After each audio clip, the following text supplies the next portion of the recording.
I'm back from watching Thanksgiving, and that was absolutely bonkers. Let's talk about it. What's your favorite scary movie?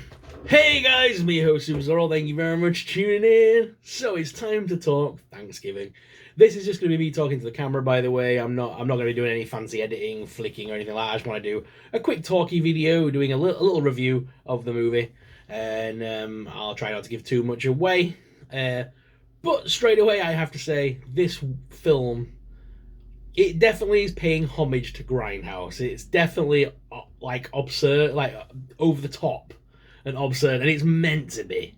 It's one of them films where yes, there is a serious storyline there, but to be honest, the kills and the random humor that's thrown in is very dark, and it's very over the top. Like a joke, like it's Thanksgiving. It's killing them with things off a Christmas, off a Thanksgiving table. So when some of the weird lines come out, it makes sense. You know what I mean? Like it's like Arnold Schwarzenegger in those old action movies. You know, like Mr. Freeze. He shouts freeze all the time. Mr. Freeze, Mr. Freeze, freeze you. It's that kind of stuff. It's cheese. It's ultimate cheese. But it worked in this movie and it worked in this concept. My only thing is, I would say about the film, I thought the killer reveal was very weak.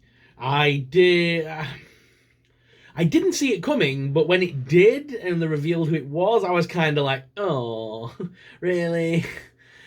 So yeah, it was. I don't think they should have revealed him at all, because the killer in this movie is very much Michael Myers-esque. Nothing seems to kill him. It's paying homage to that old school slasher, like the When a Stranger Calls and films like that, those old school horror slashers. And like they would throw him out of a window and then he'd land on the floor, he'd be there for a split second, they'd look back and he'd be gone. It's those kind of moments that I love in horror films, because it's just cheese in it. It's just fun. And when you've got the killer that they've built up over the whole the whole course of the film, and then for the last 30 minutes or so he's not wearing the mask and it's just the dude. No, not into that. Wish he'd have put the mask back on and gone back to being the silent protagonist.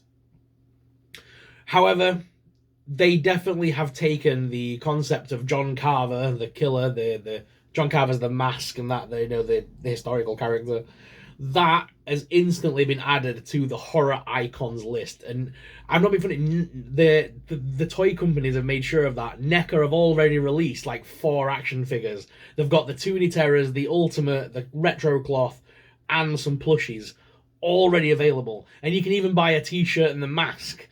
So they know this guy is going to go straight into the horror icons category, a bit like Art the Clown. It's an instant modern horror icon. Eli Roth did very well with that, to be honest, because I can see this film having longevity. However, for me, when they had him as the silent protagonist killer that can't be killed, that was very much in the style of Michael and Jason. He was very much in their category for that portion of the film, but the moment they unmask him, he starts to become more of that Scream ghost face area, which isn't a bad thing. It's just, I wish we didn't find out who the killer was in this movie. They could have definitely dragged it out for a few more films and then revealed something fun, because they're definitely going to be sequels. There's no sure. Although now they can do the Scream style and they can make different stories, different characters trying to survive Thanksgiving, just like trying to survive Ghostface. It's very similar in that respect. So there's definitely a method there that could do this film again with different actors and just have the John Carver killer come back. So again, I loved it. Good film. Out of 10, I'd give this film a solid 8. Out of 10, I would give this film a solid 8. Whilst it isn't the best film I've seen this year, it was definitely worth the wait and worth the hype. If you guys remember, I've seen a couple of films this year, like Talk to Me and films like that, which didn't live up to the hype for me. This one actually lived up to the trailers, it lived up to the hype, and the kills are just spectacular. Go see this film just for the kills. It was like a highlight reel. But guys, definitely see this movie in the cinemas as well. Don't wait for a copy or for it to come on DVD. It was fun watching it in the cinemas because it's with it being like an old school grindhouse. It's very over the top gore. It's very much the old style way of doing things. It's practical effects as well, not CGI, which is beautiful. So like, there's nothing better than when you see a character get their hand lobbed off and it actually happens in front of your eyes. It makes you cringe all the more. And everyone in the cinema, there was a couple of moments where people in the cinema went, oh, like you could hear people like making noise, and that made it for me. That made it a lot of fun sitting in the cinema and hearing everybody else jumping and reacting along with me. That made it fun. But guys, if you've seen Thanksgiving, let me know your thoughts in the comments down below. Like I said, keeping this one spoiler free as much as I can. I want you guys to go see it and enjoy it for yourselves, but leave us a comment when you have seen it. And if you want to talk to me privately on social media or talk about the movie, feel free. Reach out at SuperSorrell.